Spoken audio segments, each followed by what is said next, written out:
6 weeks from the start of the NFL draft, just 4 days away from the beginning of free agency, which, frankly, I think should be delayed in light of the broader events happening in our country. The situation reached critical mass yesterday, Chris, Wednesday, March 11, 2020. I think one of those days that we will always remember, because that is the day that collectively our government, our leaders, our sports leagues, and hopefully our people decided to take very seriously what this coronavirus reality means. That it's not just, I'll be fine. It's, we need to limit the spread to protect those in our population who are most at risk of dying from the illness. And also we need to do what we can to prevent our healthcare facilities from being hopelessly overrun by people who aren't going to die, but who need urgent treatment. Yeah, well, it's the right thing to do by, the NCAA. They did a good job. Hey, no fans of the game. That's going to be weird to watch, but nonetheless, at least if they even go for it, they may not even play the games. Right. I know. So we'll see where that goes. Yes, certainly. The NBA, I think that was the correct measure there, especially with, the player on the Utah Jazz and Gobert and him being, testing positive. The big thing, to me now, just looking forward, is what happens with, you're right. I mean, free agency, it can go on. It's going to make it difficult.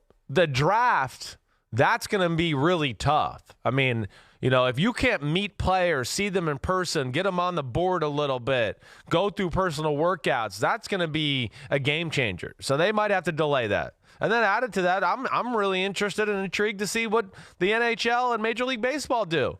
What are they going to do here going forward? They've yet to make any definitive statement about how they're going to go, and they got games to be played. And, of course, the NHL is getting close to playoff season here. So I'm just interested to see where all this goes, and we're all in a tough spot right now. There was a sense last night, Chris, in the aftermath of the NBA suspending its season, just moments after the news came out that Jazz center Rudy Gobert tested positive for coronavirus. There was a sense the NHL was going to follow suit. The NHL has not yet made any announcements. The statement last night from the National Hockey League: we are aware of the NBA's decision to indefinitely suspend its season due to a player testing positive for coronavirus. The NHL is continuing to consult with medical experts and is evaluating the options. We expect to have a further update on Thursday. Look, this is a serious decision to make in the absence of any of your players testing positive. I think for the NBA, it was very simple. They had a conference call on Wednesday. They were leaning toward playing games in empty arenas, but the speed with which the suspension of the season happened tells me that they understood. One guy tests positive, right, we're done. And hockey, if a guy tests positive, I could see that same attitude that we're done. We can't have this spread throughout every organization and then beyond. They can't be contributing to the spread of this virus that could overrun healthcare facilities and ultimately endanger the lives of more Americans. Right. Look, whatever the mortality rate is. And Anthony Fauci, the expert who has served 6 different presidents, he testified to Congress yesterday that the mortality rate, we've heard it as high as 2 or 3, it's 1%. That's still 10 times higher than the seasonal flu's mortality rate. So this is something we need to keep from the most vulnerable members of our society: the elderly, the people with serious pre-existing conditions, diabetes, respiratory issues, etc. And I feel strongly about that. And the light bulb finally went on for me yesterday. And I just hope that what I experienced is what more and more people will experience. The idea that it's not about whether or not I survive it.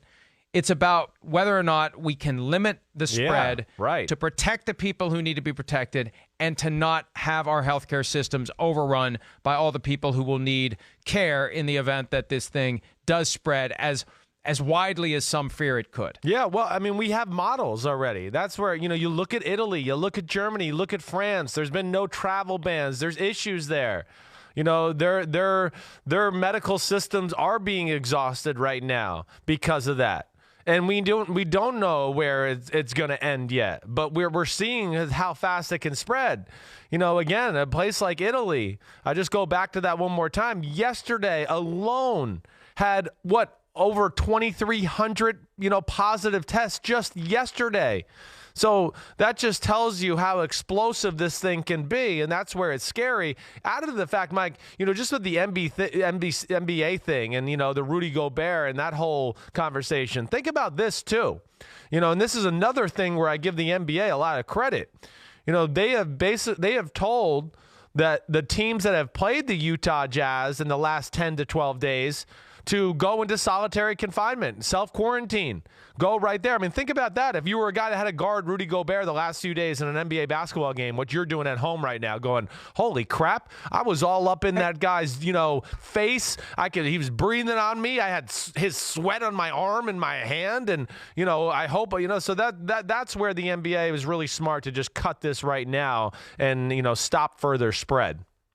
Rudy Gobert thought he was being funny the other day when he had a press conference and he touched all of the microphones and the recording devices. And said he wasn't scared of corona or anything, right?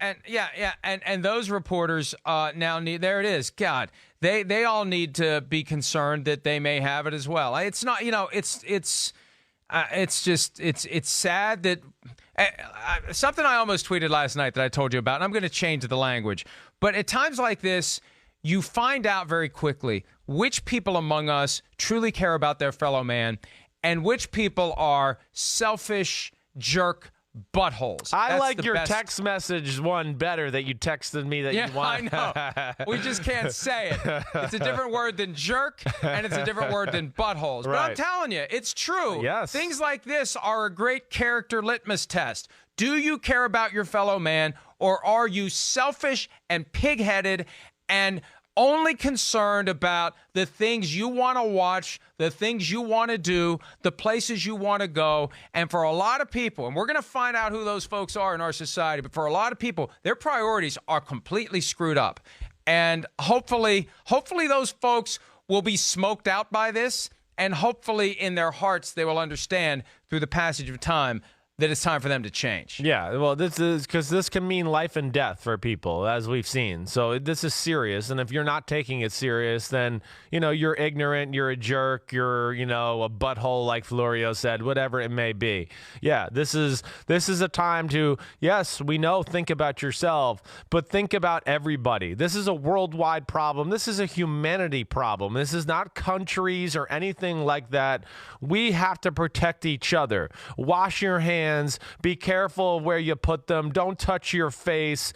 Don't be touching things that you look at where you go, ooh, there could have been 1,000 other hands on there on a day, today as is. I'm a germaphobe already.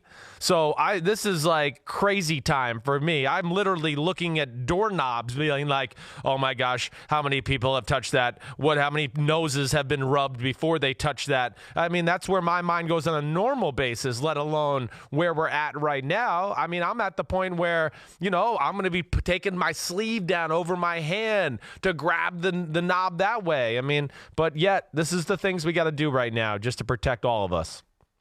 Hey, I've been thinking about, because look, for me, and I understand, for people out there, it's a hardship to be at home.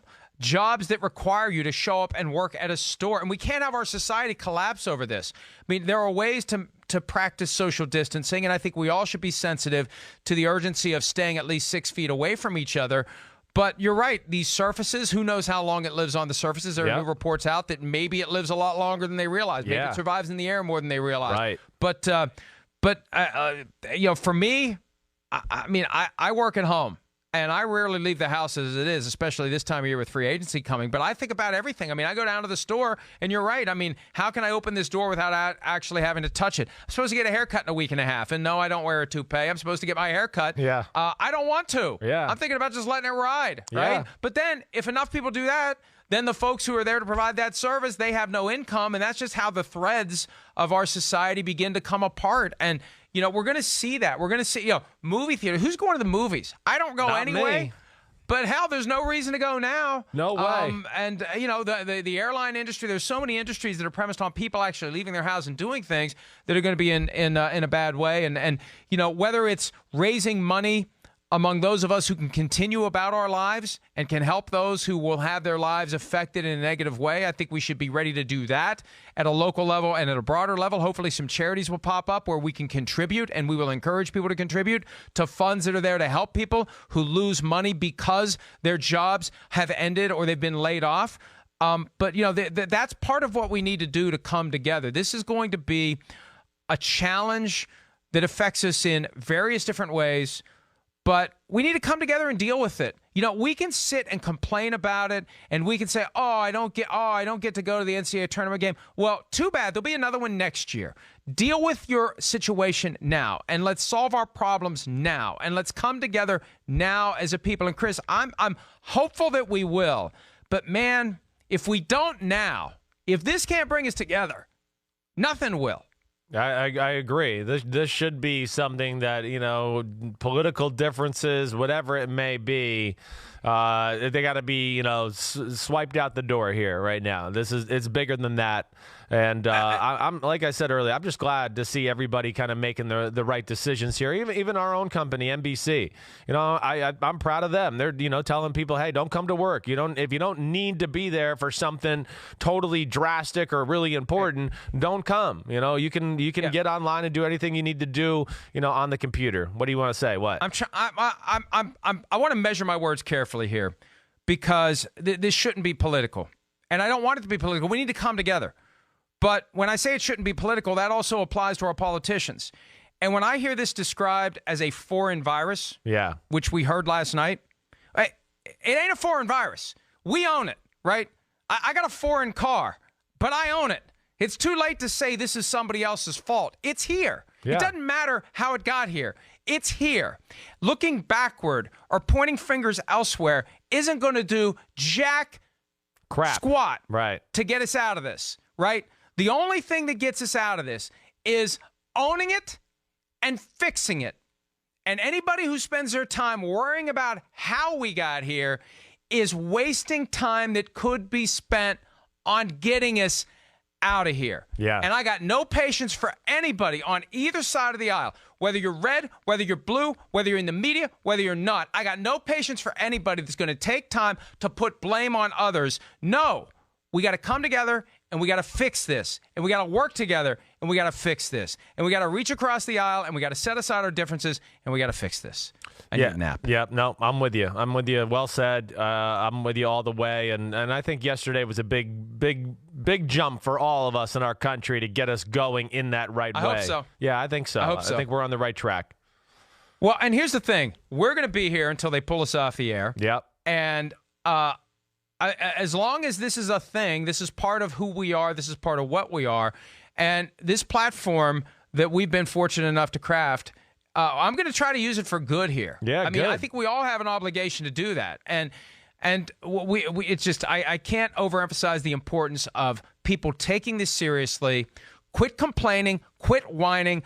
Process the 5 stages of grief. Act like an adult. Anger, denial, bargaining, depression, acceptance. Get to acceptance that our world has changed and it's time for us to act accordingly. And if you want to be mad at me that I'm saying it, I don't care. Wake up and act like a grown-up. We got to take a break. Hi, I'm Mike Tirico, and thanks for watching. Make sure to hit subscribe for the latest news and highlights from NBC Sports.